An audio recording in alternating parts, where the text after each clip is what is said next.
Everybody, welcome back to CoronaChat. I'm Caitlin. Today is Thursday, August 6th, and we wanted to give a little bit of a rundown tonight about some of the possible experimental treatments for COVID-19. So as we all know, there's no proven treatment for COVID-19 yet. There's lots and lots of research going on to figure out what kinds of treatments might work. And so we wanted to provide a little bit of an update this week, the same as we did last week, kind of an update on the vaccines. This week we're doing an update on treatments. And most of what we're going to talk about tonight is coming from kind of two major sets of evidence, right? One is this new paper that was published actually a week ago today in the BMJ, which is a kind of top-tier medical journal, called Drug Treatments for COVID-19, Living Systematic Review and Network Meta-Analysis. And I'll put the link for that in the show notes. And this is a super, super useful study because what they've basically done is, a much more rigorous version of what we try to do on CoronaChat, right? So normally our team tries to read as much as we possibly can in a week and then synthesize it all down and give you all kind of an update. But what the authors of this BMJ piece did is they did a very, very rigorous process where they read everything, and they are continuing to read everything that's been published about experimental treatments for COVID-19, figuring out how rigorous those those studies were, the research methods, everything else, and then looking at the results. And what they're doing is, by pulling together all this different data from all of these different results, they're able to give us a much bigger picture, a much more comprehensive picture about what seems to be working than an individual study here or there, right? And the other main place that we're pulling our information from is the World Health Organization Solidarity Trials.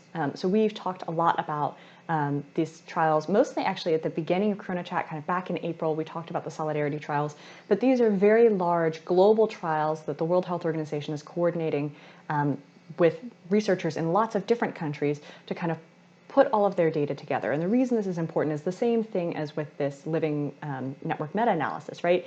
If you just have information from one study, you only have the data from the patients that were enrolled in that study, right? Which sometimes might actually be a pretty small number of patients depending on what's going on in an individual hospital. But if you pull together all the data from lots and lots of hospitals, you can very rapidly get enough people enrolled in the study that you can start to figure out what's going on, right? So many of these are starting to pull, data from thousands of people together to start to give us a better idea of what's happening. So there's kind of a couple of main drugs that get talked about. And so the first one that I think we've heard a lot about is Remdesivir, right? And Remdesivir is kind of the first drug that's really been approved by the Food and Drug Administration to be able to be used as an experimental treatment for folks with COVID. There is some evidence saying that, for folks who are really sick in the hospital, Remdesivir actually does kind of shorten the duration of hospitalization by a couple of days, right? It doesn't necessarily save the life of anybody who is going to die, but for people who are recovering, it seems to help them speed up that recovery a little bit, right? The next drug that we've heard a lot about, and you're probably sick of hearing me talk about, is chloroquine and hydroxychloroquine. These are drugs that have been promoted by various different people, but the evidence has been really mixed, and we've had a lot of kind of roller coaster announcements of first hydroxychloroquine saves people, then it doesn't, and it's been hard to kind of figure out where the evidence lies. But at this point, we now, through these different studies, have evidence from thousands and thousands of people, and what we're seeing is that chloroquine and hydroxychloroquine actually seem to be harmful for people with COVID-19. Even though these drugs are approved and safe for treating other kinds of conditions, for people with COVID-19, they seem to be causing a lot of heart problems. And some of these side effects are things that we see with these other illnesses, but we're seeing it really in a very concentrated way with COVID, and not seeing anybody get any better.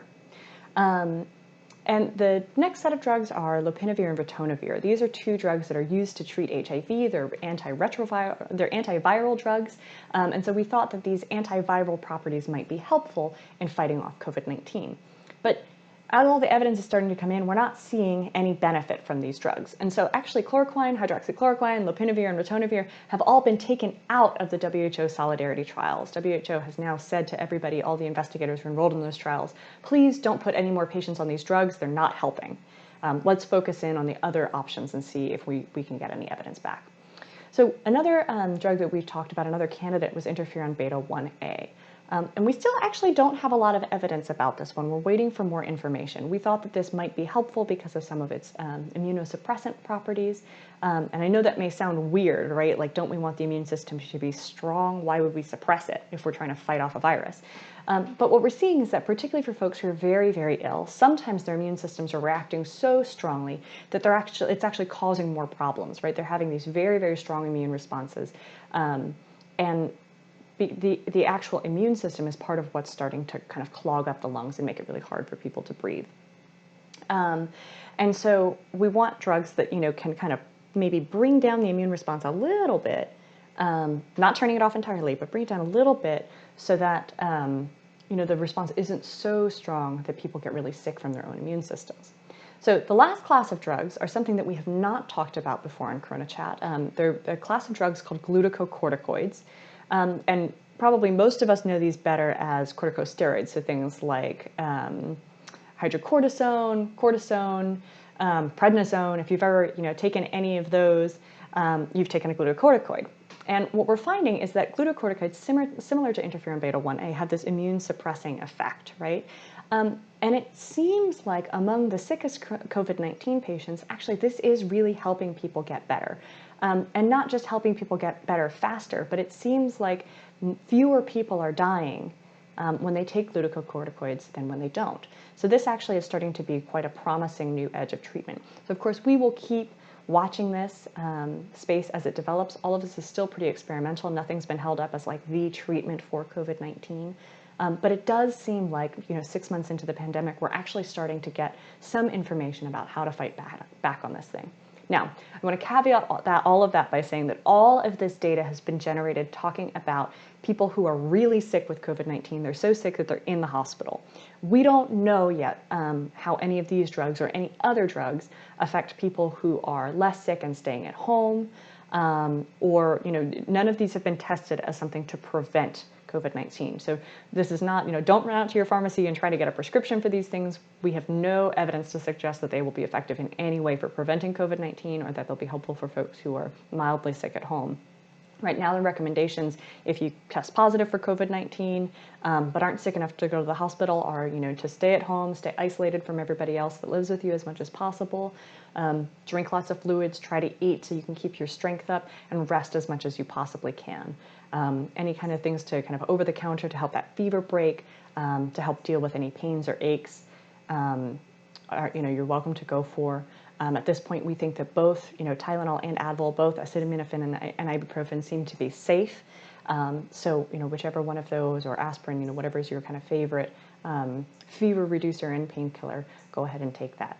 So that's our show for today. Hope it was helpful. And next week, we will be coming to you with a rundown of the latest evidence that we have about kids and COVID. We know the start of the school year is imminent if the school year has not already started by you.